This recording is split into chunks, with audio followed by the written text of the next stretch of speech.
Our first week in Shenzhen was a lot more than we expected. It was a lot. It hasn't even been a whole week. No, today's Sunday. We got here on Tuesday. I see. I don't even know what day it is. It's Sunday. So, first of all, we watched, 1,000 YouTube videos? A lot of YouTube videos. About what it was like to live in China, live in Shenzhen, visit China, all the stuff. And everybody said that everything's rainbows and unicorns, which it's wonderful. But it's been a transition, that's for sure. Yeah. Well, I mean, I think what your point is that I'm sure the people who made the videos, I mean, didn't share. What are you doing? I'm off the camera. Oh my gosh. Okay. Anyway, they're not.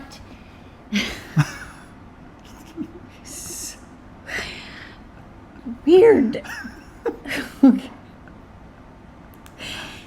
What I'm saying is I am sure all the people who showed these great videos didn't start that way, but they just don't say it. Right. And we're trying to do from like day one, as William Carlson would say. Okay, don't say that word. Okay. It's a bad word. So we're trying to do it from day one to show, okay, well, it's not, there's stuff that you have to do to lead up to it. And we thought we had done all the stuff. We thought we were ready. We thought we downloaded all the apps. We watched all the videos. And anyway, first night. So we get here. We're tired. Exhausted. 36 hours of travel between driving to LA from Las Vegas and then the flights and all the stuff. And we're exhausted and we're hungry. Mm-hmm. So around us, we're in a great neighborhood. Tons of restaurants, tons. So we go across the street, there's a mall, we go into this restaurant. Took us an hour. We sat there. To order our food. We sat there for an hour trying to figure out how to order. Everyone around us is eating. People are just actually no one even looked at us. Not really, no. An hour. But now the waiter was very nice. Very nice guy. But he, of course, didn't speak English. And so we couldn't really communicate. And we have the Translate app, but we didn't really know how to use it because we'd never had to use it before. Yeah, but we didn't know what we didn't know. Right. To ask. Everything is now QR code to order. So very few restaurants even come up, waiters, and take their order like the good old fashioned, what would you like way. It's a QR code and then you put in your order. Right. So everyone in the restaurant, like the staff, is waiting for us to put our order in.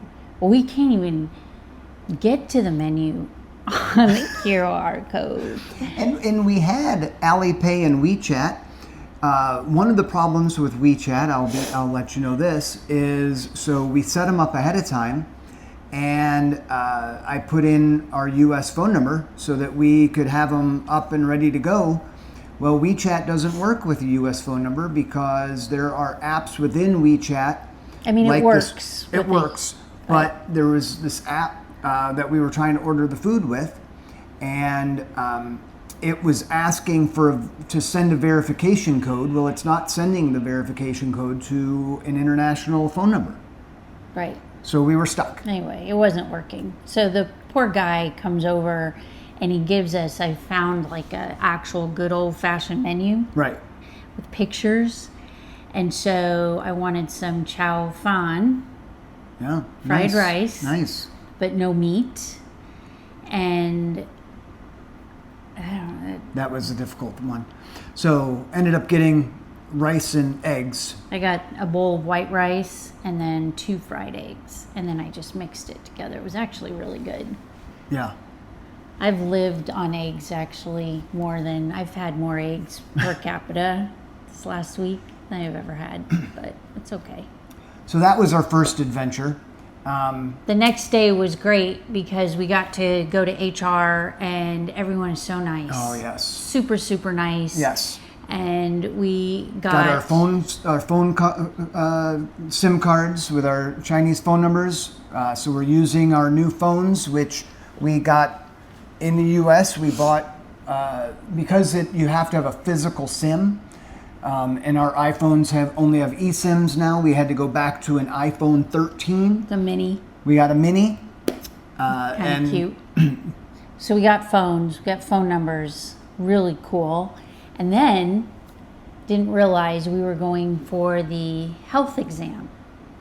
Yes. This is a health exam. I'm wearing a dress. In order I know to- you're probably wondering why is she going to say why it matters. I just want you to keep that in mind. I'm wearing a dress. In order to get a full residency card, we have to go through a health exam right after getting off the plane. So this was the next day, and luckily one of the people from HR came with us. So nice. She was very nice, helped us tremendously, but basically what they did, okay, so let me start out with this. They send us to this little area to start with that we have papers and test tubes. okay, and so stuff. we have they gave us a piece of paper with these room numbers on it. We have to go from room to room to room to room and get different exams. We also have a test tube. There was a couple test tubes. We had multiple test tubes. And then we also have a little cup with a little spout thing on it. Later story. So we're standing there right in the middle of the waiting room area, and they're like, oh, go to this window. We go to this window, and she goes, oh, go right around to the window right next to her. And the lady there is like, sit. And next thing I know, she's got a needle in my arm and she's drawing blood out in the middle of the waiting area. I'm like, what the heck is this? Oh, my bruise has finally gone away. I had a huge bruise. So someone had a little bit nicer experience with the blood draw. So then we go to room, and there they do an eye test, which I don't even know what I was reading.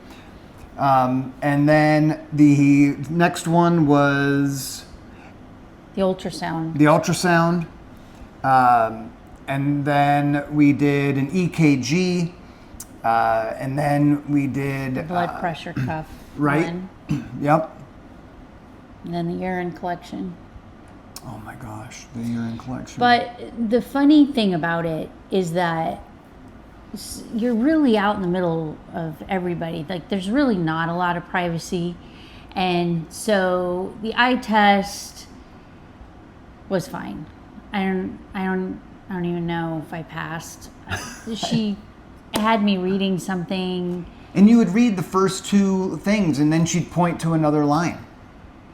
Yeah, it was crazy. And so then the ultrasound lady, there's no language, understanding between us, right? So you just figure out you need to lay on the bed.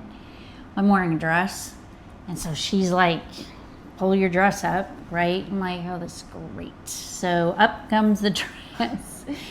Down go the little bike shorts I have underneath. And then she's just pounding away at all the stuff. I don't know. I don't even know.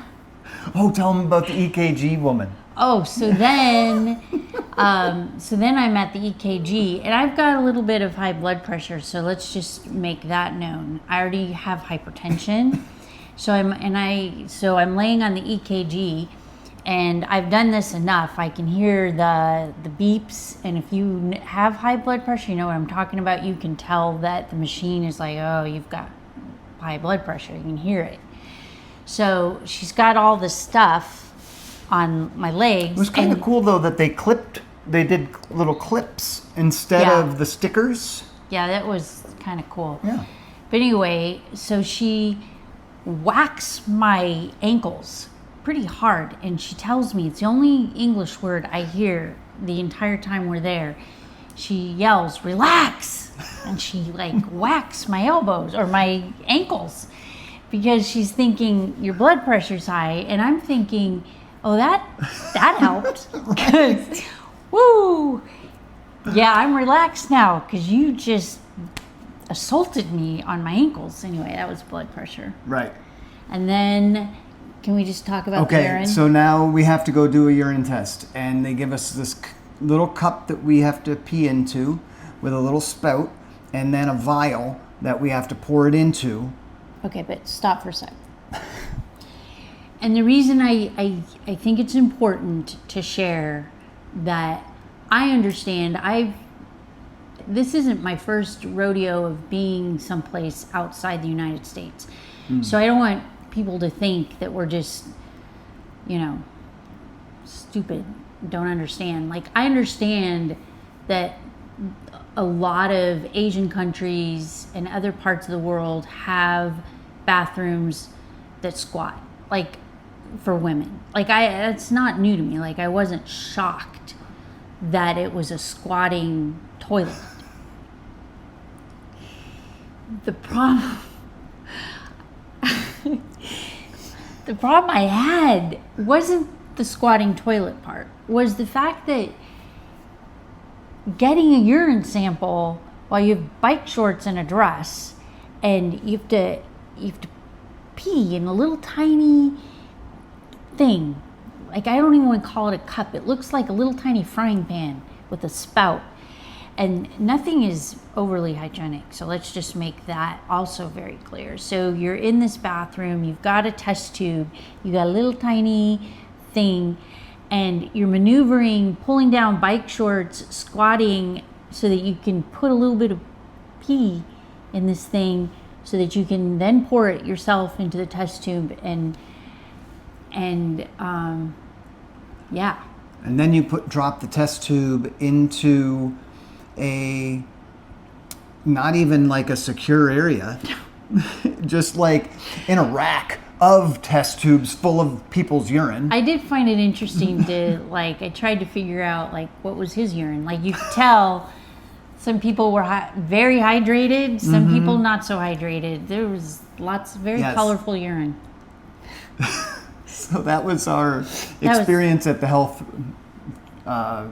department. They weren't very nice. I'm just going to say it. No, but they weren't okay. friendly, but it was okay. It went fast. It was an hour. Bam, bam, bam, bam. It was pretty fast. Yeah. And we were lucky that we had, the gal with us. Yes, luckily we had the person from HR who Super could nice, help us through all that. So it worked out well. Yeah. All right. So there was that, and then the next day, can we? Go ahead. No, go. Well, because then the next day we got our bank accounts. Yeah. And that was kind of cool. That's when I realized that my WeChat, I talked about the fact that I had the US number, and then now we have Chinese numbers, so I was just going to switch over my WeChat to the Chinese number, so then I could get the notifications, and then things would work wonderfully. Except WeChat does not allow you to change your phone number within the first 180 days. So now I have to sit with this US phone number in my WeChat, and then everyone's just like, oh, just make a new account. Except for the fact that I already have a bunch of contacts of people that I'm working with. And like, we met our IE the other night and got her contact and all. Like, it would have been too difficult to redo everything with a new account. So I have to wait 180 days. Well, now it's like October when I will be able to change the number over. Okay. There's that. So let's just move it along. We got the bank accounts. We got bank accounts. So that was pretty cool. That was cool. And then because the apartment, I mean, there was some, things for us, thank goodness.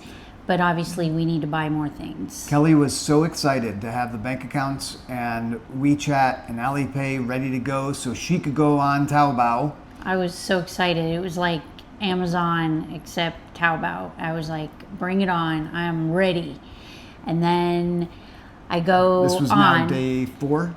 I go on and I have to verify. There's like a verification process. Of course, not everything translates. So there's not a translate button automatically for all websites. And so there is for a lot of them, but not for all. So it was very time consuming to screenshot a whole page and then have it translated.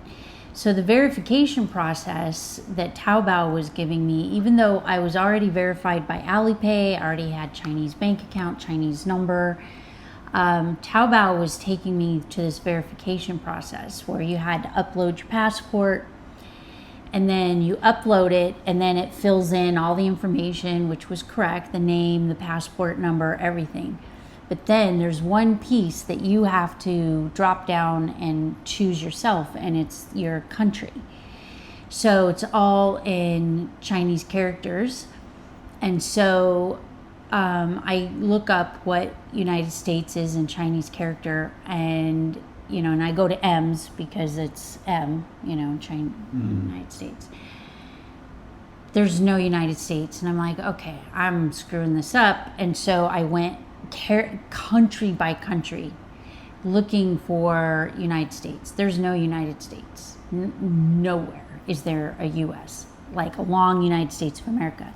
So then I do a little search, Google search. So I go onto my other phone, I Google search the whole thing. And lo and behold, there are several like Reddit comments and Facebook comments of people who encountered the same situation, in which it was said that Taobao eliminated U.S. citizens from using Taobao. Even if you are residents of China. So that's on purpose, that the U.S. is out. And then people had workarounds like call customer service, tell them that you live in China. Imagine that conversation. Anyway, I invested about 8 hours doing that, and I gave up. I said, I'm not doing it. And so I'm just, it was tiring. And so everything else worked. So I went on to Baopal, Baopal, and that works fine. I was able to order things on that. I went on to JD.com. I was able to order things. And food delivery, sorry. Go ahead. I could do some food delivery too, which worked out. The funniest part is my Taobao works just fine. Yeah, I don't know. And I can go in and I ordered something and I had no issues whatsoever. Yeah, I don't know. Maybe I'm just a risk. I'm a security risk. You are a security risk. And you would think of all the people Taobao would love to have, yes, it would be me. Right. And not this guy. Right. So that Taobao, shame on you, because if you're watching this Taobao, yeah, you made a mistake on that one. You did, because I'm the girl you want. Anyway. So while Kelly was doing that, I went to the electronics mega mall, and I'll have a video about that, my experiences there. That was crazy. And then, what do we? I don't know. We got to wrap this up. All right. The metro. We tried the metro. That we learned how to use that. The first experience was funny. We're in the metro station. Because we didn't realize, we watched these videos, and these people on the videos are like, oh, the metro's so easy. You just take your phone and boop, done, and you go in. And we're watching all the people around us just boop with their phone, boop, and they go in. And we're like, oh, well, nothing. What do we do? And so then... I'm telling this guy, just go ask somebody. He hates to ask people. And me? I'm your go ask somebody kind of girl. So we ask, and we're finally starting to get better with the Translate app. So you speak into it, and then you show them, and then they speak in, and they show you. People know how that works. Right. Whatevs. Anyway, they hand us these 2 coins. And we walk over, and I pay, and they hand us these 2 coins to get in. And we walk over, and there's no slot to put the coin. People are just staring at us like we're just complete morons. We're trying to find slots. So we go back to the lady. It's just looking at us. And she's just looking at us. And then I see that she put the coin on a little pad, and she's tight. And then I realized, oh, the coin has a chip in it. So we go over, we put the coin on top of the thing, opens right up. Then we get to our stop, and I'm wondering, are What we we- keeping the coins? Is this now a souvenir? right. So the metro, like the directions, the stops, all of that is pretty easy. Yes. Like it's super easy. If you've been in any subway system, you know how easy this is. But yeah, we then found out that you drop At the other coins. end, there's a coin slot Yeah. for you to put your coin back in. Yeah. Anyway. So. And we did a DD We did do a DD last night, and it worked out beautifully. Super easy. Yeah. So that was easy. All right, so we're gonna try to do like a recap of each week. I'm But sure not this long. the first week is the craziest, and then after that, we're gonna do like notice and wonders. What did you notice, and what do you wonder? And grows and glows. Oh yeah, we'll do grows and glows. Those are Can tell we're buzzwords. educators. Grows and blow. Well, not blow. That's a great way to end. We're done. We're dead.